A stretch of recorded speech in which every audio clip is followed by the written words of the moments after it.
I want to tell you a secret, and its name is Tharizdun. TharIzdun, pronounced TharIzdun. The temple was built in a previous age, a secret place of worship to Tharizdun, he of eternal darkness. It drew the most wicked of persons to it, and the cult flourished for generations, sending out its minions from time to time to enact some horrible deed upon the lands around. However, a great battle eventually took place between Tharizdun and those opposed to his evil.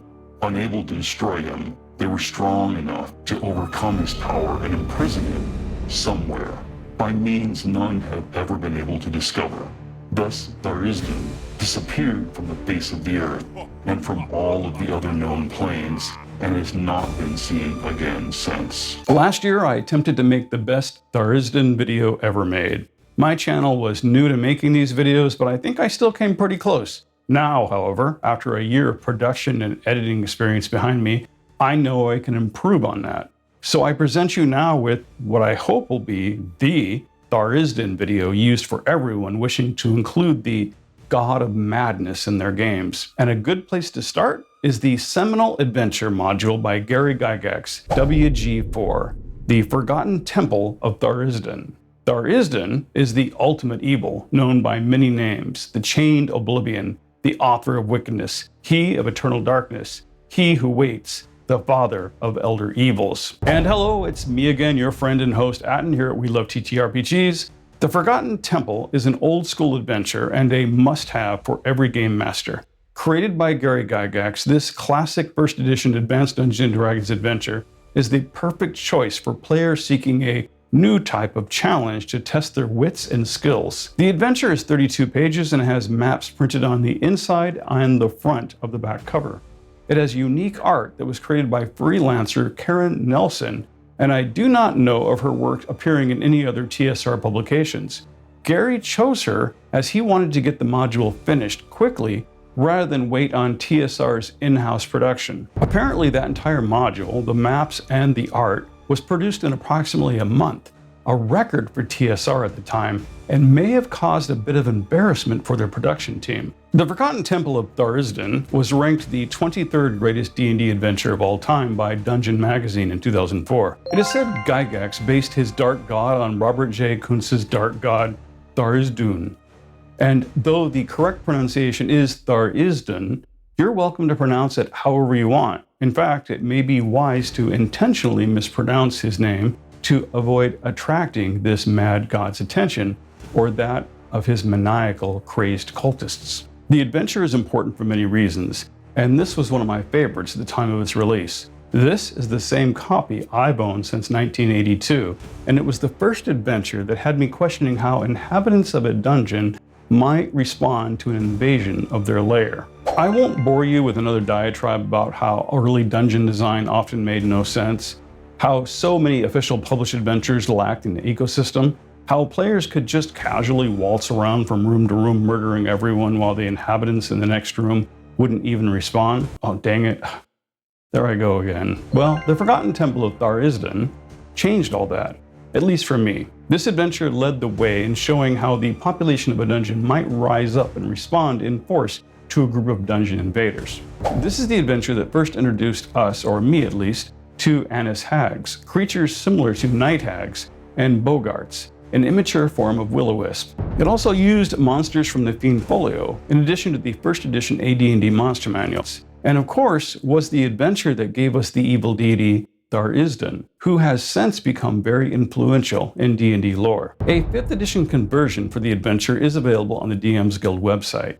I'll include a link in this video's description. It was originally designed for Advanced Dungeons & Dragons 1st edition, intended for characters of levels 5 through 10, challenging players to explore a temple dedicated to the malevolent deity of its namesake. The Forgotten Temple is located near the Lost Caverns of Silkanth, which is another classic D&D adventure, and both adventures were released in 1982.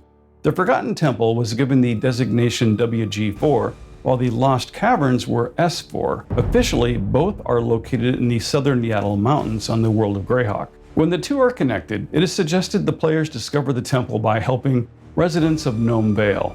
a community of gnomes described in the Lost Caverns of Silcan. The gnomes have been plagued by attacks from Norkers, an evil species similar to goblins, and have requested help from the player characters. Be sure to check out my Lost Caverns video after you finish this one. Exploring the mountain wilderness around the temple includes encounters with giants, ogres, griffins, a lamia with her hideous Lakrota, pets, a tribe of over 100 orcs, and there's even a tribe of Aarakocra to be found. So just getting to the temple can be a deadly experience for careless players. As I share more details about Tharizduns, understand that over the past 4 decades, he has appeared in many official publications, and these have at times seemed to offer conflicting information. As I see it, there's no reason they can't all be true, simply different interpretations or manifestations of this insanely powerful god. Psst. See that? See what I did there? Also, it is customary in D&D to ignore older official lore and accept more recent interpretations. You're welcome to do this, however, I tend to look at the original creator's vision when resolving conflicts in what I accept as canon. Thus, I accept Gary's interpretations of that over other authors if conflict arises. This is my standard practice for all game authors, not just Gary. Looking deeper into the lore, we learn that Tharizdun's Forgotten Temple in the Yaddles was thought to have been originally defeated with the aid of the legendary 6 from Shadow, a band of powerful adventurers from the world of Greyhawk. Those 6 were the sole survivors from a literal army of heroes who all perished attempting to defeat Tharizdun. Gary Gygax had also stated that the mighty wizard Shilkant was involved with the defeat of Tharizdun's cult. What we have since learned about Shilkant is that while appearing as a kindly old wizard in the service of good, he was actually a half-human son to the demon lord Frazer Blue, the Prince of Deception. Additionally, Gary said that he believes the aspect of Tharizdun found in the Lost Temple originated from a lesser avatar of the true imprisoned being. Exploring the temple can be extremely deadly, and characters will risk not only their lives but their very sanity. This is perhaps one of the elements that interested me, the manner in which this adventure blended elements of Lovecraftian horror into the quest. As for the temple, the current inhabitants, while far from their long-lost glory, still present a formidable dungeon crawl experience to challenge would-be heroic adventurers. Within the temple, explorers must navigate the temple's dangers, including traps, puzzles, evil cultists worshipping the evil deity, and the creatures residing there, until finally, after enacting religious rites for the chained god, encounter an aspect or avatar of the god himself. This can have terrible consequences, since Tharizdun is a being of immense power and malevolence. And he isn't your typical villain. He's seeking not just to destroy the world, but to unravel the very fabric of reality. His worshippers are often insane and fanatical, willing to do whatever it takes to further their god's goals. He is known by many names, including the Chained God, the Black Sun, and the Elder Elemental Eye. Though some worship him as the Elder Elemental Eye, Gary Gygax revealed the two are different beings. So from our perspective, perhaps Elder Elemental Eye really is a separate being, but Tharizdun has chosen to impersonate it as suggested in some official explanations. That game that we're supposed to call 4th edition D&D saw the release of an adventure of the same name, the Elder Elemental Eye, that was concerned with the activities of a group of cultists who worship Tharizdun. In the 4th edition Dungeons & Dragons Monster Manual, Tharizdun is described as creating the abyss and the demons that live there by corrupting a portion of the elemental chaos using a shard of pure evil. This 4th edition lore is not consistent with previous lore created by Gary, but 4th edition was hell-bent on breaking and retconning previous lore for no particular reason other than just to be annoying to long-standing fans. Gee, I wonder why older fans of D&D really don't like that edition. But don't worry, I'm working on videos to get to the depths of that. So according to 4th edition, Tharizdun is so powerful he created the abyss and the demons that live there, but he wasn't powerful enough to stop a group of heroes from imprisoning him. And in that retelling of Tharizdun, there's a lot of important details involving entities known as the Oberonths, the Dawn War, and the Shard Tharizdun used to create the Abyss. So as not to bog this down too much with information, I'll cover those topics in another video. Since publication of the original 1982 adventure, Tharizdun has appeared in numerous official releases, including the official World of Greyhawk fantasy game setting from 1983. He has appeared in numerous issues of both Dungeon and Dragon magazine. In Dragon magazine number 294, Tharizduns is described as a pitch-black rolling amorphous form. Gary Gygax's Gord the Rogue books featured him as the main antagonist, describing Tharizdun as a huge bald humanoid man with claws, greenish-black skin, and pointed ears. Tharizdun appears in the AD&D box set From the Ashes from 1992, informing us the Dark God's true level of power is unknown, though his name is associated with loss of strength and sanity, exhaustion and cold, fatigue, mind-bending illusions, depression, catatonia, and paralysis. Then he appears again in 2001 as the main villain of the 3rd edition adventure by Monte Cook, Return to the Temple of Elemental Evil. The God of Madness appearing in Return to the Temple of Elemental Evil has resulted in some hotly contested debates. Some argue this was a poor design choice by Monte Cook, while others argue Tharizdun was always intended to be the big bad evil of the temple all along. Both sides of this debate can point to legitimate conflicting public statements by Gary Gygax. One argument suggests the original art from the village of Hamlet includes an elder elemental eye on the tabard of Larenth the Beautiful. However, it has been said that Gygax insisted that was an error on behalf of the artist, as they misinterpreted his instructions. I believe all of these arguments have been made in good faith, and Gary's own recollections in his later years may have been contradictory. According to game designer Tim Kaine, in a video titled The Fun of the Temple of Elemental Evil, he intended on following up his Temple of Elemental Evil video game with the G series, the D series, and finally Queen of the Demon Web Pits. He also talks about a phone conversation he had with Gary Gygax. He recounts his conversation with Gary, telling us about Gary's explanations for some of the apparent inconsistencies in the original adventure. Most importantly for this topic, Gary told Tim that ZUG-tmoy was not intended to be the final end boss. It was supposed to be an elder elemental god that was in dungeon levels below ZUG-tmoy's prison level, but Gary ran out of time getting the adventure written for publication. Gary told him there are hints of this in the adventure, and it was supposed to connect to Lolth. It appears that Gary's intent to have an elder elemental god at the bottom of everything is what led to the lore connecting Tharizdun to the elder elemental eye. This seems to have been an attempt by Monte Cook to tie up what he may have thought were loose ends by trying to merge all of these themes together. It is not the worst idea ever, and I don't hate it.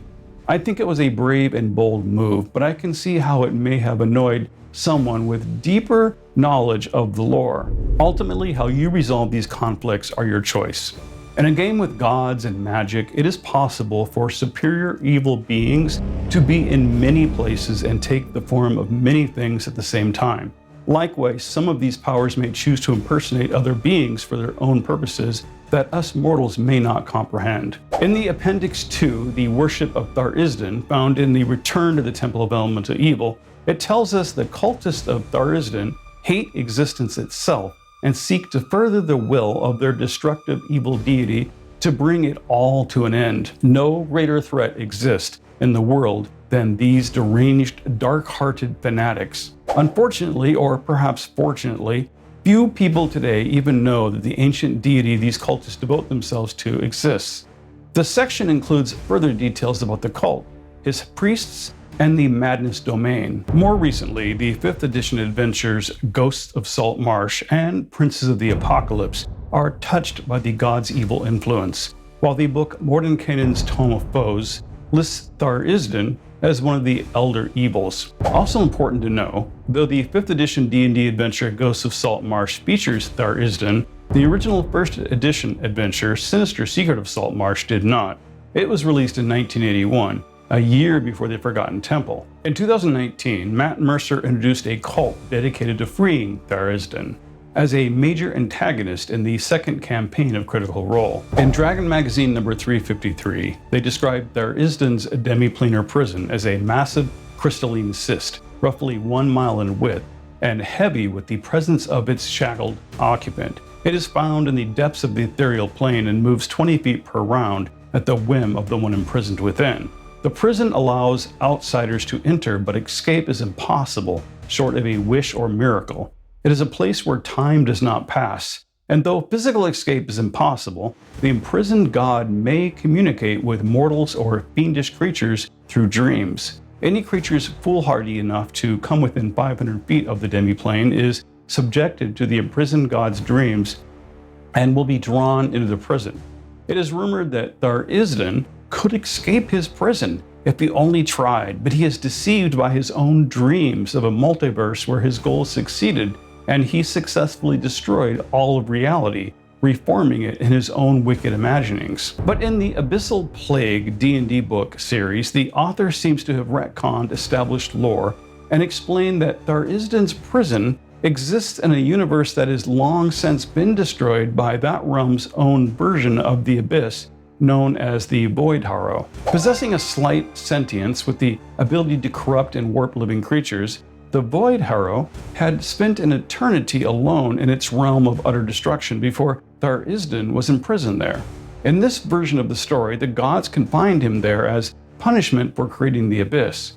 The Void Harrow was chosen because it mimics the reality the Mad God would have transformed the multiverse into had he been given the opportunity. And in 2020, Comic Book Resources, a website dedicated to comic book related news, included Tharizdun as number 4 on their list of 10 endgame bosses you need to use in your next campaign. They stated that all of Tharizdun's followers and subjects are insane. DMs can easily make a horror insane asylum type of adventure where deep within the Institute's underbelly is a cult threatening the world by summoning and freeing Tharizdun. That ought to be full of mystery, and they don't even need to kill Tharizdun, just send him back to prison. And speaking of insanity, followers of Tharizdun might not even be aware that's who they're worshipping. In my own 5th edition campaign, that's 2 years in, my group of players have only found vague clues regarding Tharizdun's impact. Here's my big bad evil pyramid. I'll make a video dedicated just to this chart and why every game master should be doing the same. Look for that in the future. In my campaign, what started as a perceived threat from cultists of the demon Apep changed when they realized it's been a greater aboleth posing as Apep. And just recently, they finally got to slay the treacherous Alithid that had been running afoul of their own plans for the past 2 years. The imprisoned God of Madness has been reaching out in dreams to uplift the enemies of good, taking full advantage of the wicked undead plague upon the world and hastening the end of all life. So what are you waiting for? Tharizdun can be the amazing big bad for your campaign, and grabbing the adventure which started it all, the Forgotten Temple of Tharizdun, is an enjoyable adventure that you wouldn't soon forget. There's even 5th edition conversion notes available online at DM's Guild. I love this adventure and the evil power it introduced to us. I'm certain you'll go crazy for it as well. Please do that thing down below to let YouTube know it should keep on sharing this video, and maybe you could share it as well to help support the channel. As always, I'm your host and friend Atten here at We Love TTRPGs, and I thank you so much for watching. And hey, if this video has been helpful to you, please like, subscribe, and turn on notifications so you won't miss out on future uploads. Thanks so much for watching.